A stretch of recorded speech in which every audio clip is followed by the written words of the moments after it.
Pakistan, Iran ने एक दूसरे पर हमले किए। दोनों ने दावा किया कि हमले आतंकवादियों के खिलाफ हैं, न कि आम नागरिकों के। पहले ईरान ने पाकिस्तान के बलूचिस्तान में हमला किया। इसके एक दिन बाद पाकिस्तानी सेना ने ईरान में एयर स्ट्राइक की है। अब इस सब के पीछे की कहानी क्या है, उसे हम इस वीडियो में समझते हैं। ईरान और पाकिस्तान के बीच आखिर विवाद क्या है? पाकिस्तान, ईरान 900 किलोमीटर की सीमा साझा करते हैं। एक तरफ जहां पाकिस्तान का बलूचिस्तान प्रांत है, तो दूसरी तरफ ईरान का सिस्तान और बलूचिस्तान। दोनों देशों ने सीमा पर अशांत बलूच क्षेत्र में लंबे समय से आतंकियों से लड़ाई लड़ी है। दोनों का दुश्मन एक जैसा है, जो अलगाववाद की भावना रखता है। सीमा पर रहने वाले बलूच लोगों ने लंबे समय से स्वतंत्रता के लिए उग्र प्रदर्शन किया है। उन्होंने हमेशा पाकिस्तान और ईरान से नाराजगी जताई। इस कारण ये इलाका विद्रोही शक्तियों का अड्डा है। ये सीमा के दोनों ओर बराबर प्रभाव डालती हैं। कुछ वर्षों में सीमा पर घातक झड़पें लगातार होती रही हैं। ईरान ने ये साफ किया कि उसने जैश अल अदल के ठिकानों पर हमले किए हैं। दरअसल जैश अल अदल आतंकवादी संगठन है। इसकी स्थापना 2012 में की गई थी। ये 2013 से बॉर्डर पर तैनात ईरानी सेना पर हमले कर रहा है। इस समूह ने 2023 दिसंबर के मध्य में ईरान के एक पुलिस स्टेशन पर हमला किया था, जिसमें 11 ईरानी पुलिस वालों की मौत हुई। वहीं जैश अल अदल का दावा है कि वो ईरान के सिस्तान और बलूचिस्तान प्रांत की स्वतंत्रता और बलूच लोगों के अधिकारों के लिए लड़ रहा है। दोनों देशों के कॉमन शत्रु हैं और वो हैं अलगाववादी।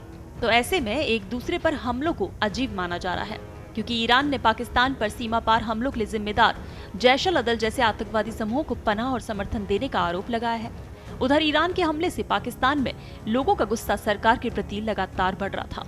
चुनाव के ठीक पहले कार्यवाहक सरकार इस विरोध को झेलने की स्थिति में नहीं थी। ऐसे में पाकिस्तान ने जवाबी हमला करने का विकल्प चुना। वहीं अब सवाल ये है कि इस हमले के पीछे ईरान की मंशा क्या है। बड़े क्षेत्रीय संघर्ष ने ईरान को अपनी सीमाओं से परे सक्रिय होने के लिए प्रोत्साहित किया, विशेष रूप से जब अमेरिका ने क्षेत्र को नियंत्रित करने के लिए ईरान के आसपास सैन्य शक्ति बढ़ाई। पाकिस्तान में हमले से एक दिन पहले ईरान ने इराक, सीरिया पर बैलिस्टिक मिसाइलें दागी। ईरान ने दावा किया कि वो इजरायली बलों और ईरान विरोधी आतंकी समूहों के जासूसी अड्डे को निशाना बना रहा है। लेबनान सीमा पर इजरायल हिजबुल्लाह में लड़ाई जारी है। अमेरिका यमन में ईरान समर्थित हूती से लड़ रहा है, जिन्होंने गाजा पर इजरायली हमले का बदला लेने के नाम पर जहाजों पर हमला किया। इस पूरे घटनाक्रम के बीच ईरान क्षेत्र में नेता के रूप में उभरने की कोशिश कर रहा है। वहीं अब ये देखें कि इस पूरे मामले में भारत कहां खड़ा है।